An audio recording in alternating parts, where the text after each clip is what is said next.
আসসালামু আলাইকুম, hello everyone. আজ আমি আপনাদের জন্য আমার হাতে তৈরি স্পেশাল গরু মাংসের কাবাব রেসিপি নিয়ে এসেছি। এর জন্য প্রথমে আমাকে গরু মাংসের স্লাইসগুলোকে পাতলা করে কেটে নিতে হবে। এরপর এগুলি ভালোভাবে ধুয়ে পরিষ্কার করে নিতে হবে। এরপর কিছু পরিমাণে চর্বি যে অংশ সেগুলো এভাবে স্কোয়ার করে কেটে আলাদা করে নিয়েছি। পাতলা চর্বি দেখে নিতে হবে। এখন আমি কিছু পরিমাণ আদা মাংসের উপর গ্রেট করে দিয়ে দিব। এরপর কিছু পরিমাণে রসুন গ্রেট করব। এভাবে গ্রেট করে দিলে গরু মাংসের মধ্যে ফ্লেভারগুলো খুব ভালোভাবে আসে। আবার স্বাদ মতো কিছু পরিমাণে লবণ দিয়ে দিয়েছি। এরপর টক দই দিয়ে দিলাম, ফেটিয়ে টক দই রেখেছিলাম সেগুলো দিয়ে দিলাম। তারপর আমি রাঁধুনি যে গরম মশলা গুঁড়াটা পাওয়া যায়, এটি মিক্স ওটা দিয়ে দিলাম কিছু পরিমাণ। এটা আপনাদের নিজস্ব পরিমাণ মতো দিতে পারেন, কোনো নির্দিষ্ট পরিমাপ নেই। আমি আমার নিজের মতো করে পরিমাপ করে দিয়ে দিয়েছি।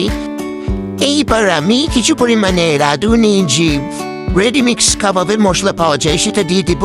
এটা যে কোনো ধরনের গ্রোসারি শপে আপনি পেয়ে যেতে পারেন। এটা কয়েক চামচ দিয়ে ভালোভাবে ম্যারিনেট করে নিয়েছি মাংসটাকে। এ পর্যায়ে আমি কিছু পরিমাণে হলুদ গুঁড়ো দিয়েছি। তারপর কিছু পরিমাণে বিট লবণ দিয়ে দিয়েছি।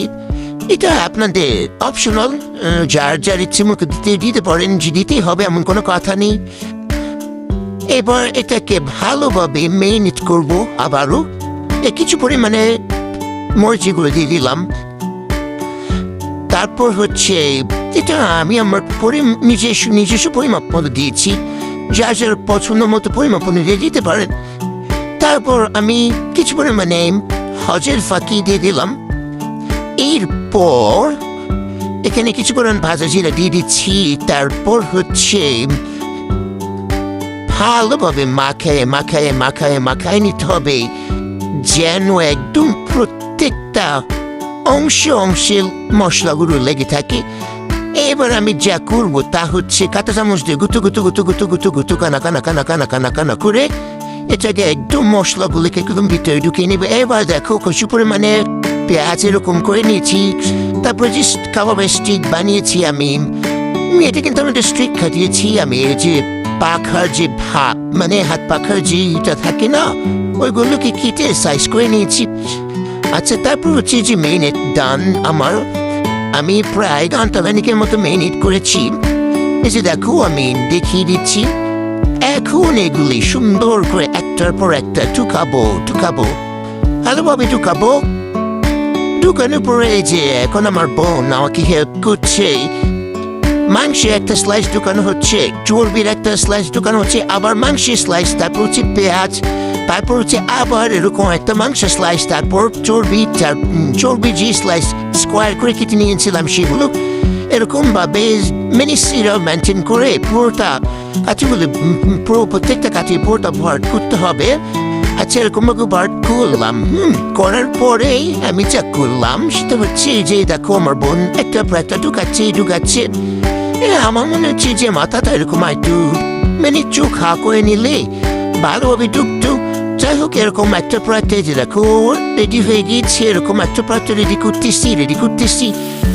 এবার আমি ফ্রাই প্যানটা গরম করে একটু হালকা তেল ব্রাশ করে দিচ্ছিলাম, একটু বাটারও দিচ্ছিলাম ব্রাশ করে, যেটা আমি স্কিপ করে গেছি, দেখাইনি ভিডিওতে।